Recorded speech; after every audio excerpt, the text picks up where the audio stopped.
Приветствую, друзья. У меня вот возле дома, прям из дома выходишь, и вот здесь такие заросли вот такой травочки.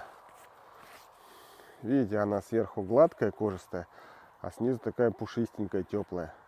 Вот, это мать и мачеха. Это растение одно из мощнейших средств от кашля. От кашля. Бронхит, острый бронхит, воспалительные явления легких. Вот когда все там сухое дерет, не можете откашляться, заваривайте мать и мачеху. Очень хорошо помогает. Сейчас можно ее заготавливать, а зимой пить. Растет по влажным ручьям, по берегам речек, ну и возле моего дома.